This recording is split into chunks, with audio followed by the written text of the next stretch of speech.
Welcome to Two Cooks in the Kitchen. Today we are going to make Poblano sauce. This sauce is a great way to bring out the flavor of the Poblano peppers that are ripe at this time of year. I keep saying I love these peppers. I'm showing you a lot of things you can do with them. Last weekend I roasted 16 of these puppies and I peeled them and took the seeds out so we could do all kinds of things with them. I've had them in my omelets in the morning. We had them for dinner, something last weekend. And so now we're gonna make this Poblano sauce that just really, if you are getting tired of these things that I make that are spicy and whatnot, this is a very mild sauce. And really it's all about the flavor of the poblanos. So I have here 3 poblanos roasted on the barbecue, peeled and seeded. And I just cut them into strips so that I could get them in the blender easier. And a half an onion, which fortunately, I like when it works out. We had a half an onion in the fridge, so there you go. And I cut that up so it'll blend up. And 1/2 cup of cilantro leaves, and really don't skimp on that because you really want. This cilantro is a flavor that really complements the poblanos. And so let's say about 3 cloves of garlic, maybe 4, and 1 cup of heavy cream. And since I used a dry measuring cup here for my liquid, I had a little. There's just a splash left in the container, so I'm going to use it. And then a little bit of salt. So the only other ingredients in this sauce, and this is going to be what, a teaspoon of salt maybe, are 2 tablespoons of butter and a tablespoon of cream, which we'll use to make a roux.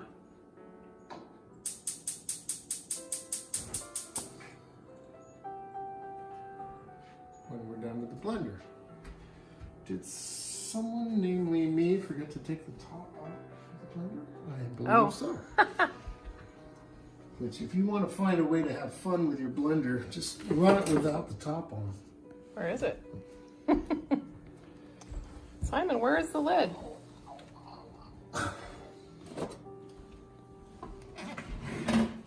Simon's helping.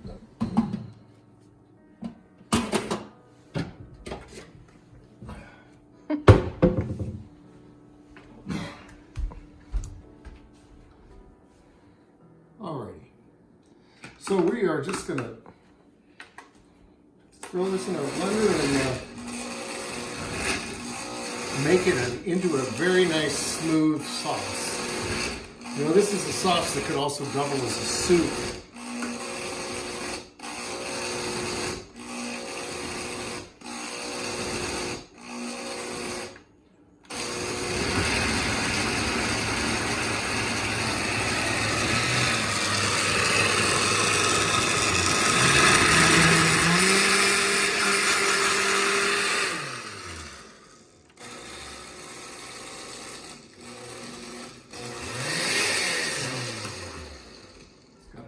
In there. I want it to be smoother than that, so I'm going to make sure that this gets to go some more.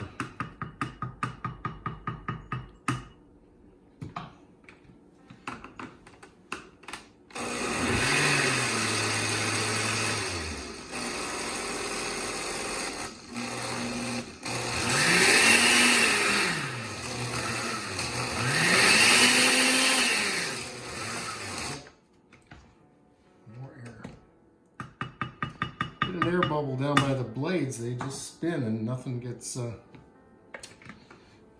blended.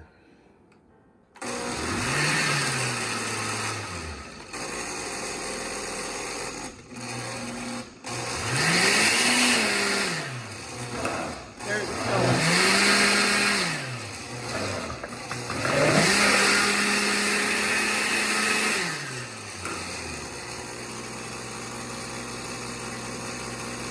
It's like making a milkshake. Yep. Same kind of consistency. It's looking pretty good right now, though. It's nice and smooth. So I think we're about there. Okay, let's call it good. Now we're going to make a roux with our 2 tablespoons of butter and our 1 tablespoon of flour. I think before you said cream, but you must have meant flour. Did I say cream? You did. You said butter and cream. That's not going to make a roux. No. Don't let anyone tell you different. So we're just going to heat this butter until it's melted. For a roux, the proper tool is a whisk. Because somehow it lets all the flour not be lumpy. And that is the goal here. We want a smooth roux.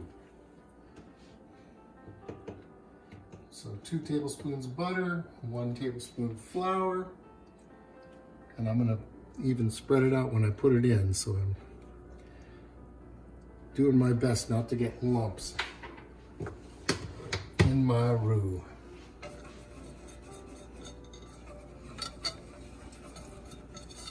So we're just gonna let this cook just a little bit. You can see it cooking down in there.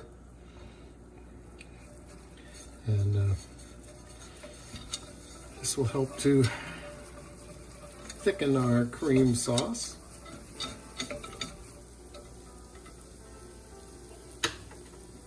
That's looking just fine. So now we're going to add our cream sauce to this. And we're going to let this cook.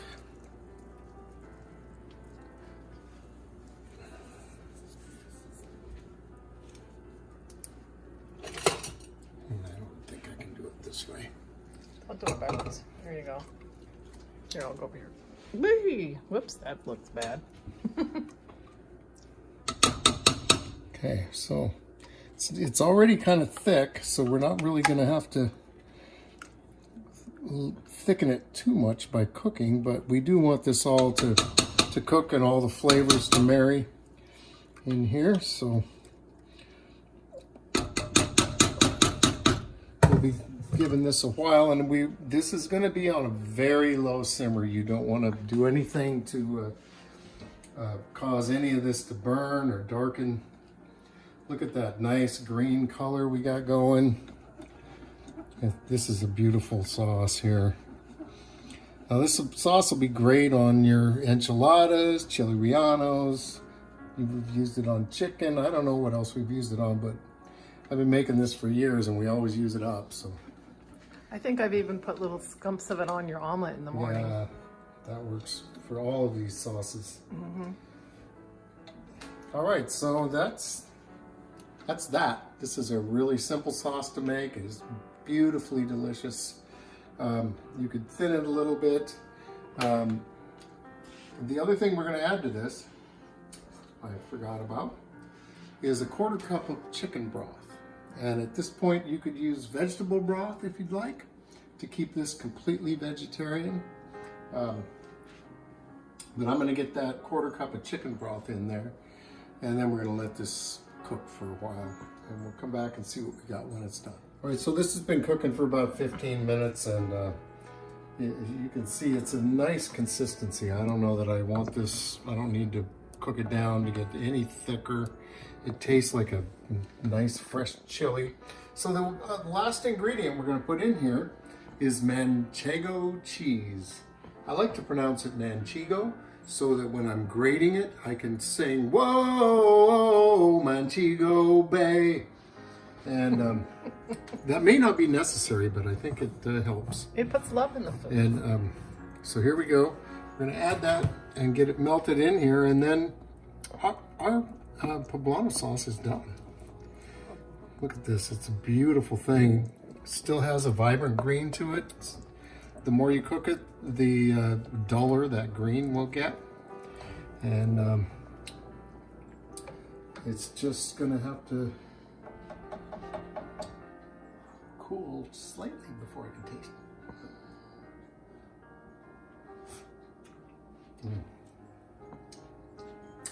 Yep, that's like a summer pepper there. Looks a little like split pea soup. Almost has a similar consistency actually. But boy, that's delicious. It tastes like a pepper. That's what we were after. And the color is actually darker than I think the video is going to show. It is sort of almost the color of split pea too. Delicious. Okay. So there you go. Thanks for watching Two Cooks in the Kitchen, and we'll see you next time.